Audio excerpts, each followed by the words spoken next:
Thank everybody for coming here. I thought he was going to be like the waters passing I thought he was going to be like the waters parting of the Red Sea when Nigel Farage left. So I very much appreciate the people who are here. I think I'm going to go straight into this. I have the honour to be UKIP national spokesman on trade, so I'm principally going to be talking about trade with some basic facts and some other things with the help of slides. Now, it's not widely appreciated just how much of the UK's ability to run its own affairs, to run its own affairs, have been handed over to the European Union, the EU. Trade, which I cover, is a power of the EU. What in the jargon is called an exclusive competence. In consequence, the United Kingdom does not have the right to negotiate or enter into trade agreements for itself.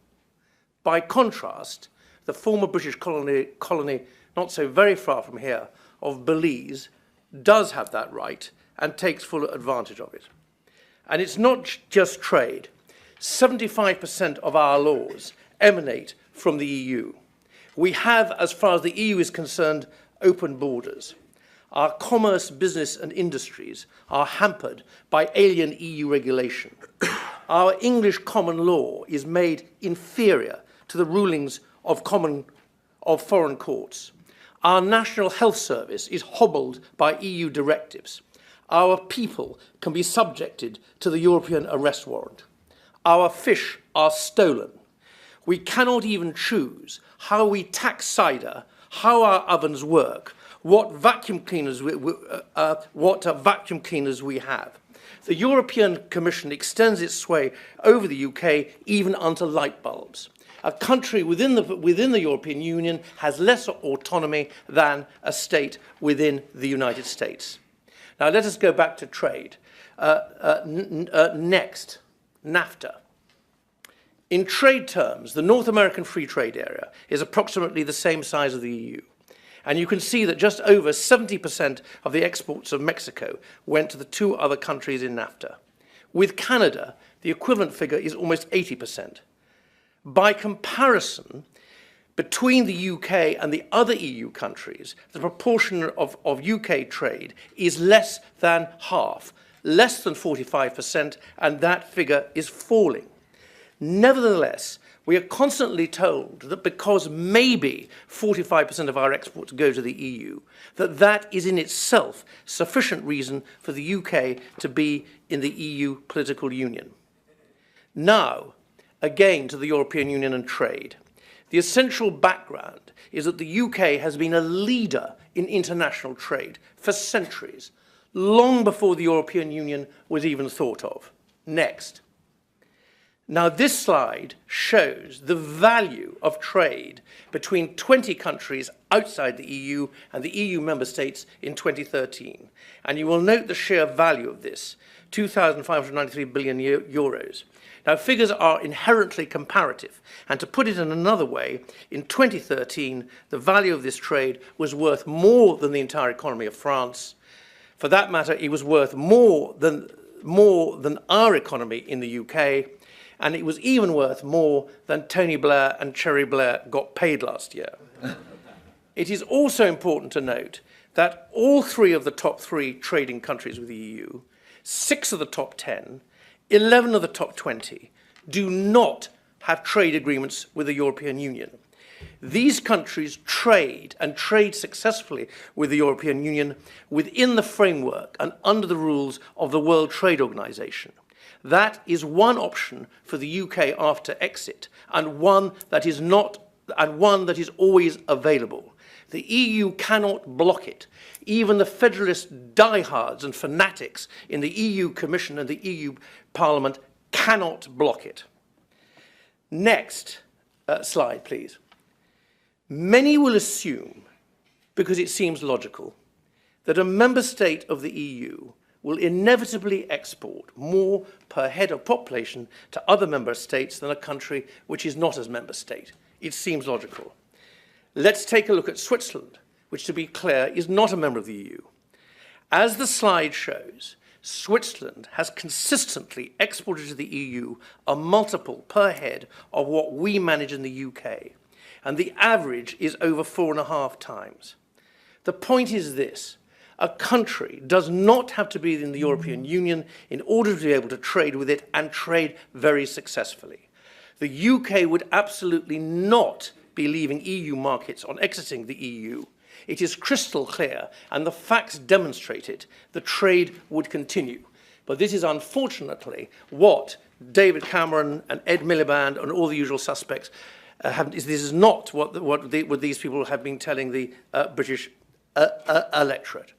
So if you can't justify our membership of the European Union in terms of trade, I'll be returning to it a little bit later, our membership of the European Union is also justified on the basis of what they call influence. So let's look at the facts, and I particularly commend this to the gentleman over there. First, next, EU commissioners. Here's a slide, though I'm not sure that we need it. The UK originally appointed 2 commissioners out of 13. We now appoint just 1 of 28. For the mathematically minded, the percentage of UK appointed commissioners is now just 3.6%. Next, let's take a look at MEPs from the UK. MEPs are actually not very important, except for my 2 colleagues. The UK used to have 19.8% of MEPs. Now we have less than half that, less than 10%. Next, let's look at the UK's vote in the Council of Ministers. It used to be 17%.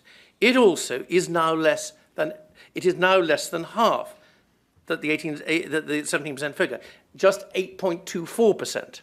The consequence of that is that, as Nigel said earlier on, the UK tried to block proposals from the EU Commission in the Council 55 times in the last 10 years, including in the period of the Labour government.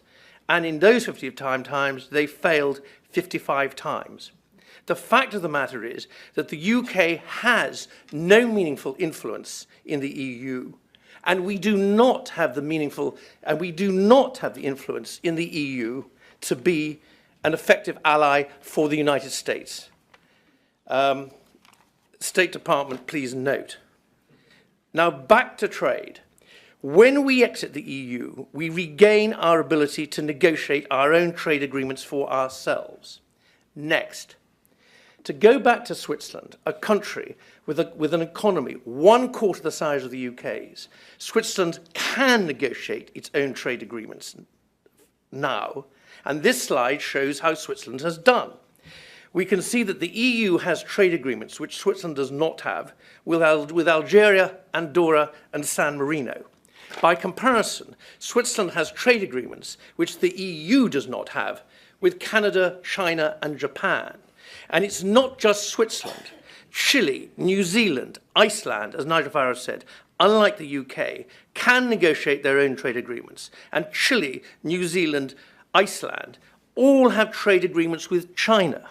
Even Belize has an investment agreement with China. The EU does not have any such agreement or agreements and will not anytime soon. Now, next, the arguments about trade tends to be put in terms of being an EU member or not an EU member. The fact of the matter is that the EU has got multiple trade arrangements with multiple countries of different kinds. Now, I'm actually going to have to read this in front of me. There's, first of all, in ascending order of integration, I'm going to go through this at lightning speed. There's the WTO USA option, no trade agreement at all, which is the current situation and has been for the last 40 years. There are 58 trade agreements, including with, for example, Mexico and South Korea, with 12 further ones in negotiation. There's the GSP, there's a general scheme of trade preferences, and also there's a GSP plus. The total is over 100 countries. We make that 109 countries, and incidentally, with no free movement. Next. Something should happen now.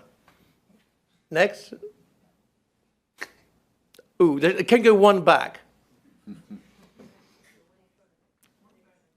No, we seem to have lost it. Anyway, There's also the interesting situation for Monaco, Andorra, and Turkey, which are in the EU customs union without being EU member states. So can I also go to the next slide? So what is it that we advocate for the UK in the future? And that's a very, very important question. Do we advocate the WTO option? Do we advocate the EFTA option? I think we've now found the slide. The EEA option? Do we advocate the Switzerland option? Do we advocate EU customs union like San Marino, Turkey, and Monaco? The answer is we advocate none of the above. What we advocate, we certainly don't advocate the political union because that's what we want to get out of. What we do advocate, can we go to the scissors? What we do advocate is that, and if you can possibly forgive the gigantic pun, a tailor-made, bespoke, custom-made UK-EU trade agreement, which, if you can forgive the massive pun, which is of a kind that suits our economy. And that, I believe, and so therefore, we in UKIP have a dream. Our dream is of an independent country that is not a province in a protectionist European superstate, that is international and outward-looking, that can make its own choices, that can control its own borders, that has an ethical immigration policy, and that can be an effective ally for the United States.